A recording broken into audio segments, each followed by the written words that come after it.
23 मार्च 1931 का वो दिन, जिस दिन भगत सिंह, सुखदेव, राजगुरु ने हंसते हंसते अपनी प्राणों की आहुति दे दी थी हमारे देश को आज़ाद करवाने के लिए, हमारे देश की परिस्थितियों को बदलने के लिए उन्होंने अपने प्राणों तक का बलिदान दे दिया था। पर क्या वर्तमान दशा को देखते हुए उनके बलिदान की कीमत हमने चुकाई है?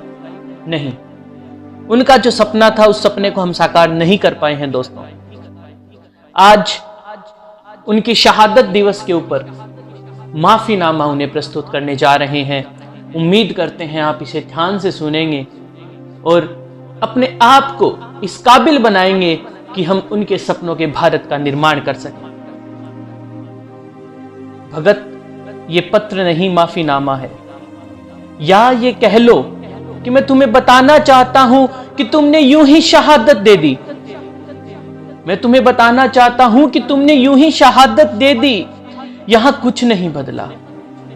माफ कर देना हमें, माफ कर देना उन सभी हिंद के लोगों को जिसने तुम्हारी शहादत को जाया कर दिया।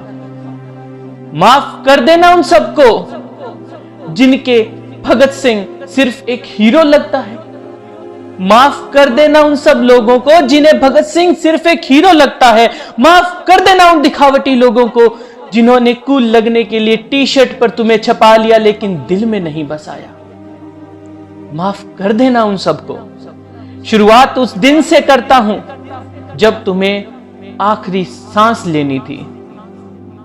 तुम्हारा इनकलाब जिंदाबाद का नारा उस दिन से अब तक हमारे कानों में गूंज रहा है। उसके बाद उन अंग्रेजों ने तुम्हें फांसी दे दी, तुम्हारी लाश के टुकड़े टुकड़े कर दिए। हम तुम्हारा ठीक से अंतिम संस्कार भी नहीं कर सके। तुम हमेशा कहते थे ना कि मौत ऐसी हो जो आने वाली पीढ़ी से इनकलाब लेके आए। बेशक बेशक तुम्हारी शहादत उस इनकलाब से भी बढ़कर थी, लेकिन ये मुल्क जिनके लिए तुमने हंसते हंसते कुर्बान हो गए, जहां इनकलाब पैदा नहीं हो पा रहा है। हर कोई भगत दिखना तो चाहता है पर बनना नहीं चाहता। तुमने कहा था गोरे चले जाएंगे, भूरों का साम्राज्य होगा। सच कहा था तुमने। यहां अब भूरों की गुलामी है। यहां लड़ाइयां अब एक पशु को मारने पर हो रही। यहां फसाद मंदिर या मस्जिद बनेगा, इसको लेके हो रहा। भ्रष्टाचारी, भुखमरी, चोरी, घुसखोरी, बलात्कार चरम पर है। दुख की बात पता है क्या है? ये तुमको भी इसमें शामिल कर बैठे। तुम्हारे नाम का पुतला, तस्वीर बेची जा रही है। तुम्हें प्रोडक्ट बना दिया गया है देशभक्ति का।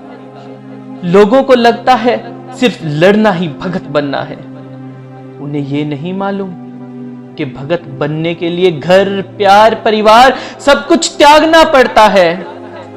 23 मार्च को तुमको याद करते हैं, माला भी चढ़ाते हैं, फिल्में भी देख लेते हैं और तुम्हारे जीवन को अपनाने की कसमें भी खाते हैं। और अगले दिन से फिर वही। दरअसल हम आजाद हो ही नहीं पाए। सब बेकार हो गया भगत, सब बेकार हो गया। तुम्हारी लड़ाई, तुम्हारा बलिदान सब बर्बाद हो गया। कुछ नहीं बदल पाया। इनकलाब जिंदाबाद, बस इनका लाभ जिंदाबाद बन गया। भगत, हमें माफ कर